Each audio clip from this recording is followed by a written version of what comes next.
Hello दोस्तों, मैं हिमांशु कुलियाल एक बार फिर से आपका स्वागत करता हूँ मेरे यूट्यूब चैनल कॉम्पिटिटिव स्टडी में। दोस्तों, पिछली वीडियो में हमने इंडियन पॉलिटी पार्ट 1 को समाप्त किया था। दोस्तों, उसके अंतर्गत जो हमने चैप्टर पढ़े थे वो क्या क्या थे। सबसे पहला जो चैप्टर हमने पढ़ा था वो पढ़ा था हिस्टोरिकल बैकग्राउंड के बारे में। ठीक है दोस्तों। उसके बाद हमने पढ़ा था संविधान का निर्माण, संविधान हमारा कैसे बना, संविधान सभा की मांग, संविधान सभा का गठन वगैरह वगैरह। उसके बाद हमने जो अगला चैप्टर पढ़ा था वो पढ़ा था दोस्तों संविधान की विशेषताओं के बारे में। फिर हमने पढ़ा था प्रेम्बल ऑफ द कॉन्स्टिट्यूशन, संविधान की प्रस्तावना। उसके बाद हमने पढ़ा था संघ एवं इसका क्षेत्र, यूनियन एंड इट्स टेरिटरी, जिसमें आर्टिकल 1 to 4 के अंतर्गत हमने संघ और इसके क्षेत्र के बारे में पढ़ा था। उसके बाद दोस्तों हमने पढ़ा था नागरिकता के बारे में। नागरिकता के अंतर्गत हमने आर्टिकल्स पढ़े थे। उसके बाद हमने पढ़ा था फंडामेंटल राइट्स के बारे में, जो जो हमारे फंडामेंटल राइट्स हैं। ठीक है दोस्तों। उसके बाद अगले चैप्टर में हमने पढ़ा था राज्य के नीति निदेशक तत्व के बारे में, DPSP के बारे में। उसके बाद हमने बात की थी मूल कर्तव्यों के बारे में, फंडामेंटल ड्यूटीज़ के बारे में। और लास्ट वीडियो हमने जो बनाई थी जिस पर बात की थी हमने संविधान के संशोधन के बारे में, अमेंडमेंट ऑफ द कॉन्स्टिट्यूशन के बारे में। दोस्तों, आज की जो वीडियो है वो वीडियो उन सभी चैप्टरों से जो हमारे MCQs निकल के आते हैं उन MCQ पे डिपेंडेंट है। दोस्तों, आज की ये वीडियो आपको देखनी बहुत ज़रूरी है, जिससे कि आप अपना जजमेंट कर पाएंगे। अगर आपको जो क्वेश्चन आगे स्क्रीन पर दिखेंगे आ रहे हैं तो अच्छी बात है, अगर नहीं आ रहे हैं तो आप पुरानी वीडियो ज़रूर देखें, वहाँ पर आपको उनके आंसर मिल जाएंगे। आइए दोस्तों, स्टार्ट करते हैं आज की ये वीडियो 40 क्वेश्चन सीरीज़। पहला क्वेश्चन क्या है दोस्तों? पहला क्वेश्चन है which article of Indian constitution deals with constitutional amendment. भारतीय संविधान का कौन सा अनुच्छेद संवैधानिक संशोधनों से संबंधित है? आपके ऑप्शन हैं article 332, article 386, article 368, of of दीज। इसका सही आंसर है दोस्तों, इसका सही आंसर क्या होगा बताइए आप। अगर आपने मेरी पिछली वीडियो देखी है तो वहाँ पे मैंने आपको बताया था इसका सही आंसर क्या है, आर्टिकल 368। ठीक है दोस्तों, आर्टिकल कितना 368। इसके अंतर्गत क्या था, जो हमारा संविधान का भाग 20 था उसके अंतर्गत अनुच्छेद 368 आता है, जिसमें भारतीय संविधान का संशोधन किया जाता है। उसके अंतर्गत उसके प्रावधान दिए गए हैं। ठीक है दोस्तों, बढ़ते हैं अपने अगले क्वेश्चन की ओर। In which constitutional amendment act Goa was made a full-fledged state with a state assembly?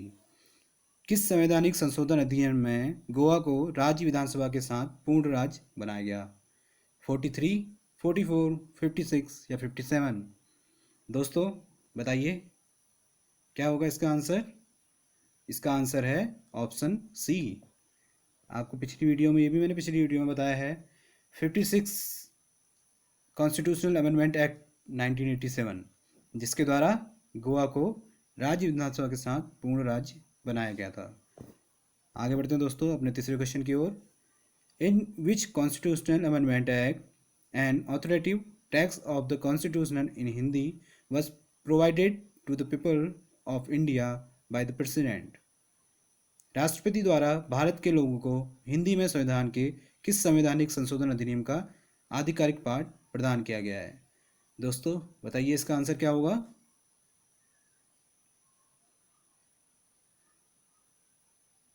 दोस्तों, अगर आपको याद हो तो हम जब आर्टिकल्स की बात कर रहे थे तो इसका जो सही आंसर है, जब हमने इसको पढ़ा था हिंदी में संविधान के लिए किस संशोधन अधिनियम का आधिकारिक पाठ प्रदान किया गया है, वो है 58। ठीक है दोस्तों, वहाँ पे हमने ये बताया है जहाँ पर हमने ये पढ़ा था। उसके बाद which constitutional amendment act provided reservation in admissions in private united education institutional for students belonging to schedule caste tribe and other backward classes. कौन सा संवैधानिक संशोधन अधिनियम अनुसूचित जाति, जनजाति और अन्य पिछड़े वर्गों के छात्रों के लिए निजी गैर शैक्षणिक संस्थानों में प्रवेश में आरक्षण प्रदान करता है? दोस्तों इसका सही आंसर क्या होगा? इसका सही आंसर है 93 संवैधानिक संशोधन अधिनियम 2005। हमने पिछले वीडियो में बात की थी जो हमारे मुख्य अमेंडमेंट थे दोस्तों, आप अगर वहाँ पर देखेंगे तो आपको ये सभी आंसर मिल जाएंगे। अगला question, which constitutional amendment reduce the voting rights from 21 years to 18 years? किस संवैधानिक संशोधन ने मतदान के अधिकार को 21 वर्ष से घटाकर 18 वर्ष कर दिया था? आपके ऑप्शन हैं 54, 36, 62, 61। तो दोस्तों क्या आपको इसका आंसर पता है? अगर नहीं पता तो इसका राइट आंसर है डी 61। जो संशोधन था उसमें क्या किया गया था, मतदान के अधिकार को 21 वर्ष से घटाकर 18 वर्ष कर दिया गया था। चलिए बढ़ते हैं आगे अगले क्वेश्चन की ओर। Under which constitutional amendment bill for languages Bodo, Dogri, Maithili and Santhali are added in the 8th schedule of the Indian constitution? किस संविधान संशोधन विधेयक के तहत भारतीय संविधान की 8वीं अनुसूची में बोडो, डोगरी, मैथिली और संथाली को जोड़ा गया है?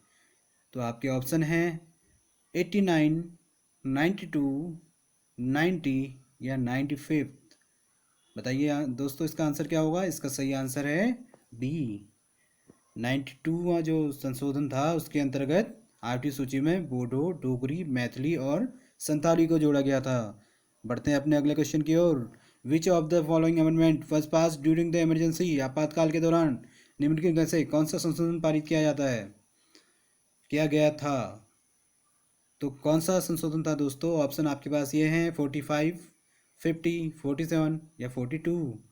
तो दोस्तों इसका सही आंसर जो है वो है डी 42 अमेंडमेंट। 42nd वाले अमेंडमेंट में क्या था, आपातकाल के दौरान क्या किया गया था, इसे पारित किया गया था।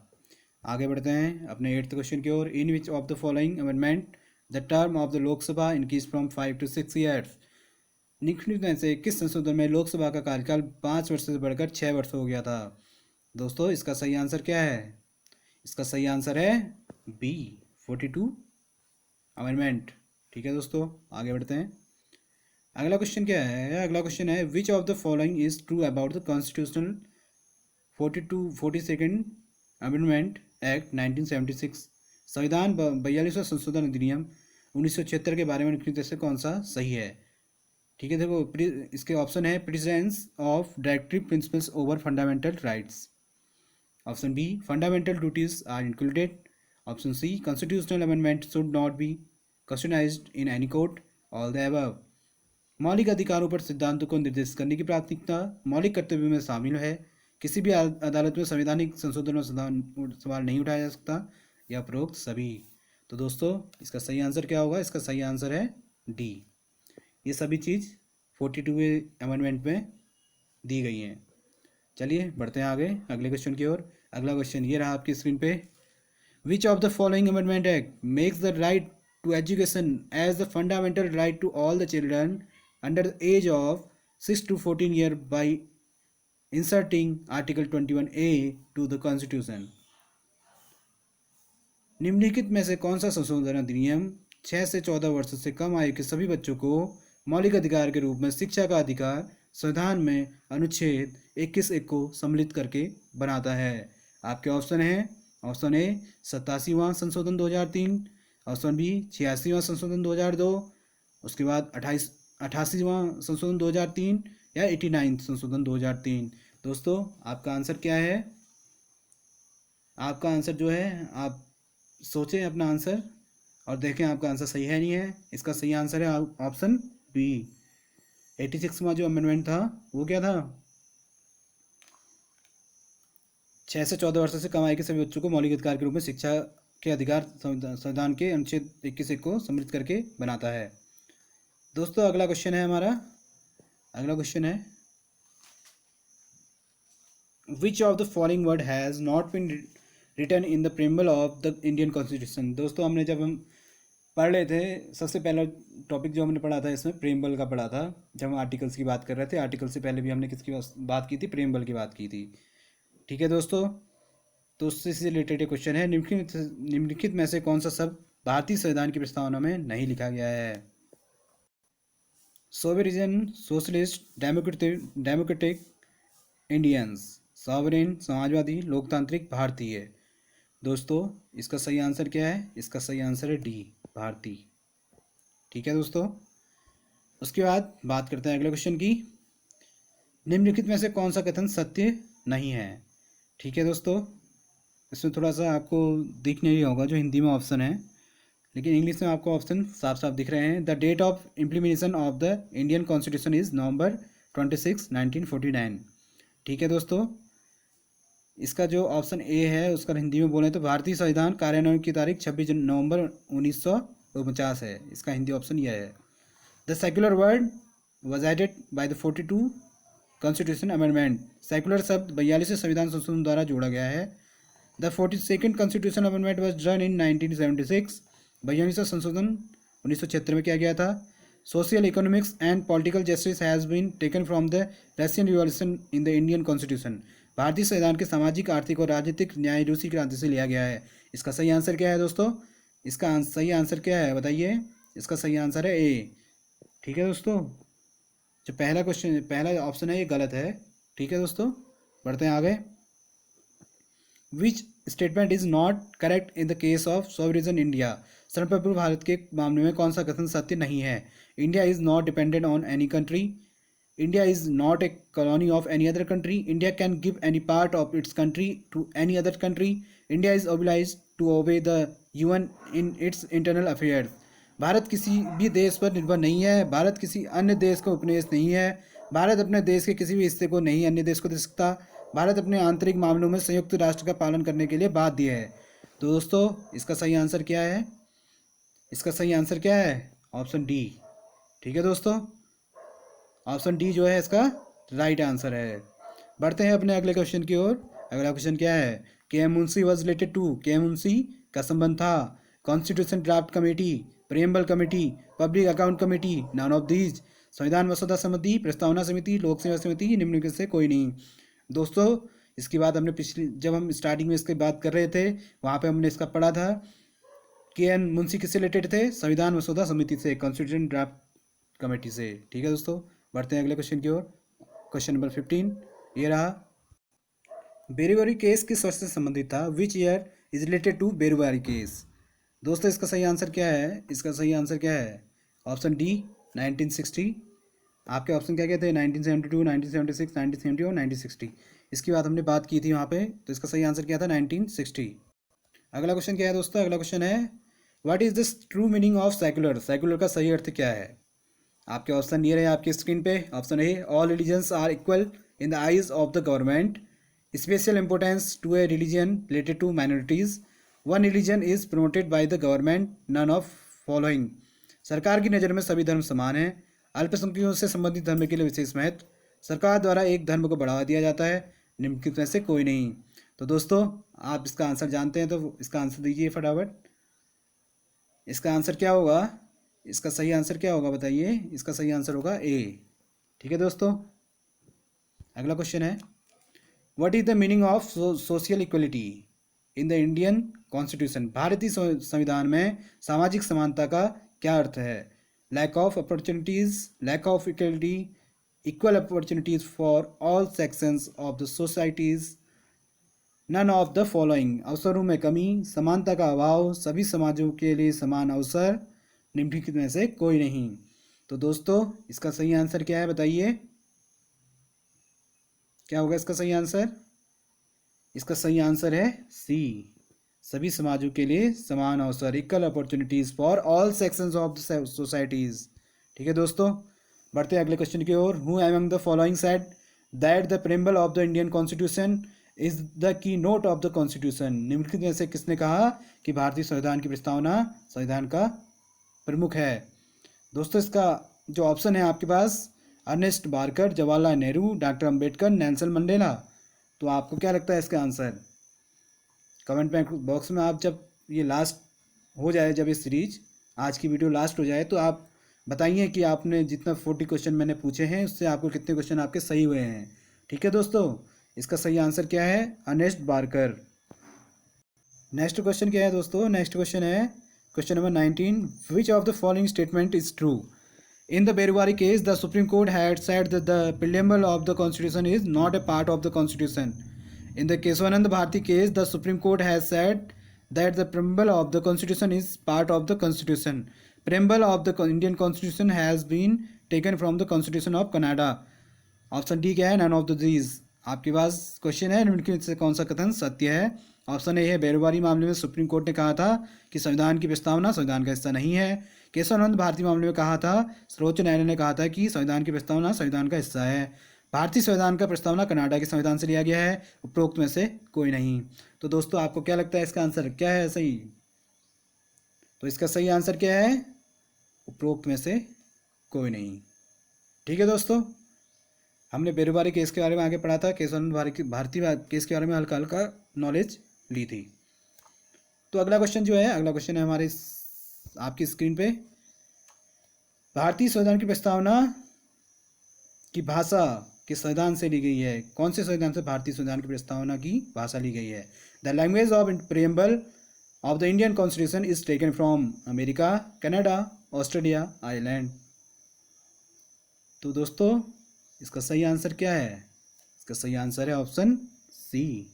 ठीक है, ऑस्ट्रेलिया के संविधान से भारतीय संविधान की प्रस्तावना की भाषा ली गई है। चलते हैं अपने अगले क्वेश्चन की ओर। Which of the following is called mini constitution? निम्नलिखित में से किसे मिनी संविधान कहा जाता है?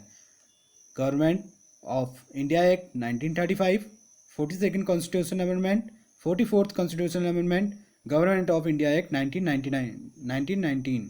ठीक है दोस्तों, भारतीय सरकार अधिनियम 1935, 42वां संवैधानिक संशोधन, 44वां संवैधानिक संशोधन, भारत सरकार अधिनियम 1919। इसका सही आंसर दोस्तों क्या है? आपको पहले बताया भी गया है, 42nd कॉन्स्टिट्यूशन अमेंडमेंट को मिनी कॉन्स्टिट्यूशन कहा जाता है। अगर आपको ये आंसर पता नहीं है तो पुरानी वीडियो अवश्य देखें। ठीक है दोस्तों, उसका लिंक मैं आपको डिस्क्रिप्शन बॉक्स में दे दूंगा, वहाँ से आप उन वीडियो को देख सकते हैं। अगला क्वेश्चन है दोस्तों, question 22, which of the following statement is false? कौन सा स्टेटमेंट यहाँ पे गलत है? Most of the structure of the Indian constitution has been taken from the government of India act 1935। The original constitution had 10 schedules. The political part of the Indian constitution is taken from the British constitution. Article 368 is related to the constitutional amendment. भारतीय संविधान की अधिकांश रचना भारत सरकार अधिनियम 1935 से ली गई है। मूल संविधान में 10 अनुसूचियाँ थी। भारतीय संविधान का राजनीतिक हिस्सा ब्रिटिश संविधान से लिया गया है। अनुच्छेद 368 संवैधानिक संशोधन में संबंधित है।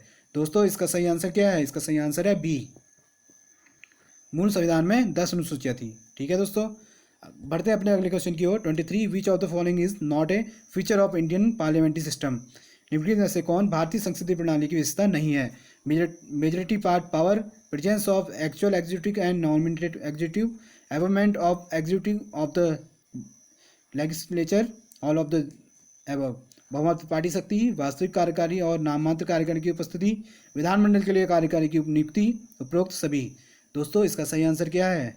इसका सही आंसर क्या है बताइए? डी है। ठीक है, इसमें से कोई भी नहीं।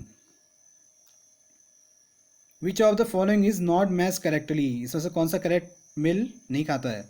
Right of equality article 14 to 18, right against exploitation article 20 to 22, right to religious freedom article 25 to 28, right to cultural and education freedom article 29 to 30। तो बताइए दोस्तों, ये तो हमने पढ़े हैं आर्टिकल, तो आप यहाँ इसका आंसर आसानी से दे सकते हैं।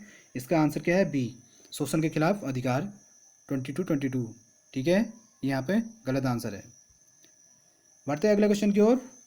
विच of the following is not match correctly? निम्नलिखित कौन सा सही ढंग से मेल नहीं खाता है? Part 1 union and it's territory, part 2 citizenship, part 3 directive principle and state policy, part 4 state governments. तो दोस्तों इसका सही आंसर क्या है बताइए? इसका सही आंसर क्या है? इसका सही आंसर है सी, भाग 3 के अंतर्गत नहीं आते निर्देशक सिद्धांत। दोस्तों ठीक है, ये आपको मैंने पिछले वीडियो में बताया भी है। तो ये आते किसके अंतर्गत है? ये आता है चौथे भाग में दोस्तों। ठीक है, अगला क्वेश्चन क्या है? Which of the following is not match correctly? कौन सा सही करेक्टली मैच नहीं किया गया है? Article 312 the function of the public service commission, article 110 definition of money bill, article 112 budget, article 51A fundamental duties. तो दोस्तों बताइए इसका सही आंसर क्या है? जल्दी से बताइए दोस्तों, इसका सही आंसर क्या होगा? A, article 312 the function of public service. ठीक है, यहाँ पर ये गलत ऑप्शन है। बढ़ते हैं आगे। अगला क्वेश्चन क्या है, the idea of concurrent list in the Indian constitution is taken from the constitution of. भारतीय संविधान में समर्थित सूची का विचार कहाँ के संविधान से लिया गया है, आयरलैंड, कनाडा, ऑस्ट्रेलिया, जापान। इसका सही आंसर दोस्तों क्या है, ऑप्शन सी, ये आपको मैंने पहले बताया है। ठीक है, ऑस्ट्रेलिया से क्या लिया गया है, समर्थित सूची का विचार लिया गया है। बढ़ते हैं अगले अपने क्वेश्चन की ओर। क्वेश्चन नंबर 38 दोस्तों, ये थोड़ा सा गलत यहाँ पर प्रिंट हो गया है। क्वेश्चन नंबर 38 है, 28 ही है दोस्तों। पिछला क्वेश्चन जो था ये 27 था, ये गलत प्रिंट हो गया था। अब अगला क्वेश्चन क्या है, 28 है, 7th schedule is concert with 7वीं अनुसूची का संबंध है from languages, partition of powers between central and state, from the judicial areas of the states, from Panchayati Raj, भाषाओं से, केंद्र और राज्यों के बीच शक्तियों का विभाजन से, राज्यों के न्यायिक क्षेत्रों से, पंचायती राज से। तो दोस्तों इसका सही आंसर क्या है, इसका सही आंसर है ऑप्शन बी। ठीक है दोस्तों, बढ़ते हैं अपने अगले क्वेश्चन की ओर। What is not taken from the British constitution in the constitution of India. भारत के संविधान में ब्रिटिश संविधान से क्या नहीं लिया गया है, parliamentary rule, single citizenship, fundamental rights, cabinet system, संसदीय शासन, एकल नागरिकता, मौलिक अधिकार, कैबिनेट प्रणाली। तो दोस्तों इसका सही आंसर क्या है, ऑप्शन सी। ठीक है दोस्तों, मौलिक अधिकार के अंतर्गत हमने इसकी बात की भी होगी। ठीक है, बढ़ते हैं आगे। ठीक है दोस्तों, निम्नलिखित में से कौन सा लेख राष्ट्रीय आपातकाल के दौरान शून्य नहीं हो सकता, which of the following article can not be null during the national emergency. इसका सही आंसर क्या है, article 14 to 18, article 19, article 20 to 21, article 29 to 30। दोस्तों आपने अगर पिछली वीडियो देखी है तो आप आसानी से इसका आंसर बता सकते हैं, ऑप्शन सी, आर्टिकल 22, 21 जो इमरजेंसी के दौरान भी शून्य नहीं हो सकती, जिन्हें कैंसिल नहीं किया जा सकता। अगला question 31, in which part of the Indian constitution the directive principles of the state policy are mentioned. भारतीय संविधान के किस भाग में राजनीति के निर्देशक सिद्धांत का उल्लेख किया गया है। दोस्तों ये क्वेश्चन अभी हमारा पहले भी आया था। इसका सही आंसर क्या है, पार्ट 5। पार्ट 5 में क्या होगा, इसकी उल्लेख किया गया है इसका। ठीक है, बढ़ते हैं आगे। पिछले क्वेश्चन को एक बार फिर से पढ़ लें दोस्तों। भारतीय संविधान के इस भाग में राजनीति के निर्देशक सिद्धांत का उल्लेख किया गया है। इसका ऑप्शन 5 डी नहीं है, ऑप्शन सी है, पार्ट 4 में। ठीक है दोस्तों, क्योंकि हमने जो अभी बात की थी पिछली क्वेश्चन में जब बात की थी वहाँ पे मैंने आपको बताया था कि इसका जो पार्ट 4 है वहाँ पे directive principle of state policy को मेंशन किया गया है, जैसा कि हमने जब हम इसका चैप्टर पढ़ रहे थे वहाँ पे इसका डिस्कस किया होगा। अगला क्वेश्चन क्या है, which of the following statement is not correct about directive principle of state policy. इससे कौन सा कथन राजनीति के निर्देशक सिद्धांत के बारे में सही नहीं है। In state does not apply directive principle of state policy then a case may be filed against it is court. Causes is also element of directive principle of state policy. Principle has been taken from the Constitution of Ireland. These principles are not binding on the state. यदि कोई राजनीति के निर्देशक सिद्धांत को लागू नहीं कर पाता तो उसके खिलाफ अदालत में मामला दायर किया जा सकता है। गांधीवाद भी राज्य के निर्देशक सिद्धांत का एक तत्व है। सिद्धांत आयरलैंड से लिए गए हैं, इस सिद्धांत राज्य के लिए बाध्यकारी नहीं है।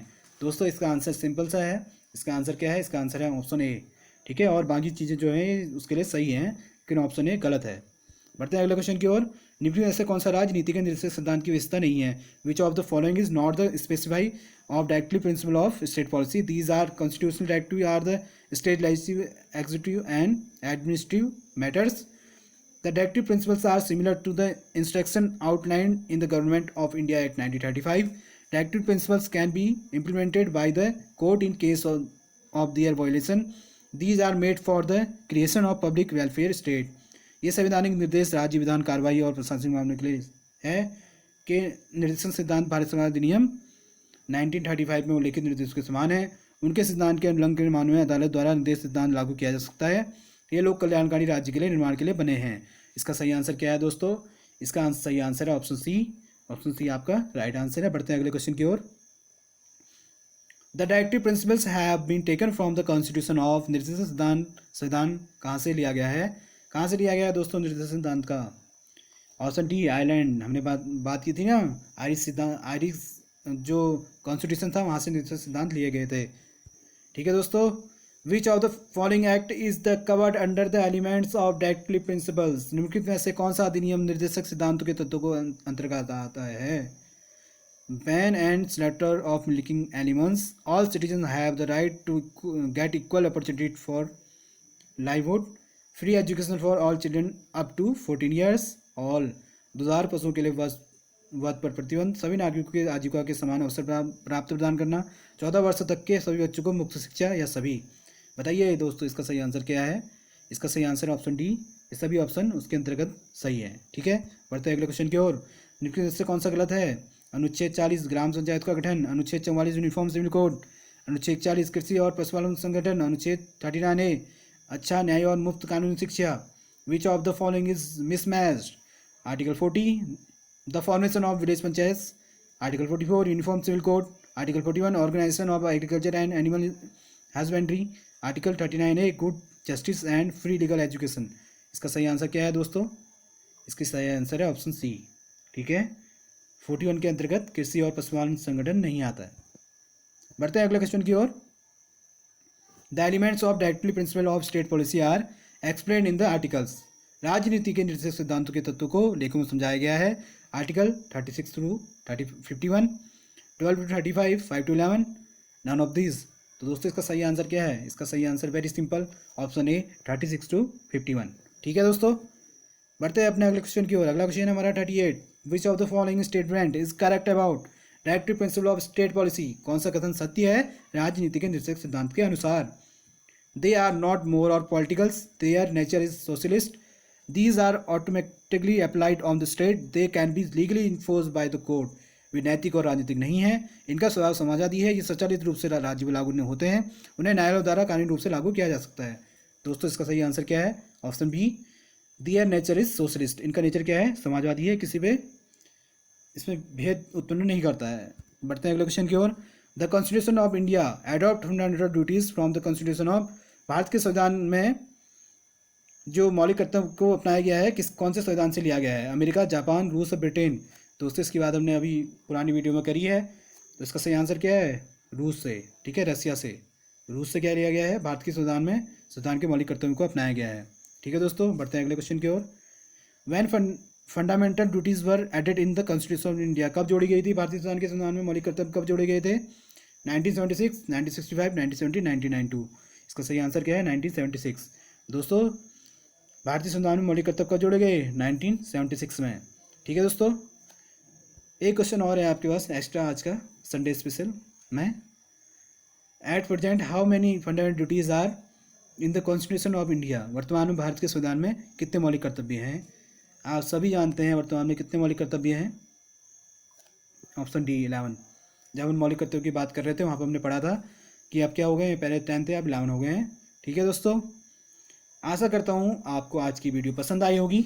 अगर आपको आज की वीडियो पसंद आई है, ज़्यादा से ज़्यादा लोगों को ये वीडियो शेयर करें और लाइक करें। दोस्तों सब्सक्राइब करना ना भूलें। ऐसे ही मैं आगे आपके लिए और ढेर सारे क्वेश्चन लेके आऊँगा। दोस्तों अभी इसमें और भी क्वेश्चन बचे हैं पार्ट 1 के अंतर्गत, उसकी चर्चा हम जो करेंगे आगे की कभी वीडियो में करेंगे जब मैं अगले क्वेश्चन की सीरीज लेके आऊँगा। पार्ट 1 के अंतर्गत आप तब तक उन टॉपिक को अच्छे से पढ़िए। ऑन मंडे मतलब कल से मैं लेके आ रहा हूँ उत्तराखंड स्पेशल। ठीक है दोस्तों, अब मंडे से क्या होगा, 3 दिन हमारी उत्तराखंड की क्लास चलेगी और 3 दिन हमारी इंडियन पॉलिटी की क्लास चलेगी। तब तक आप अच्छे से पढ़िए।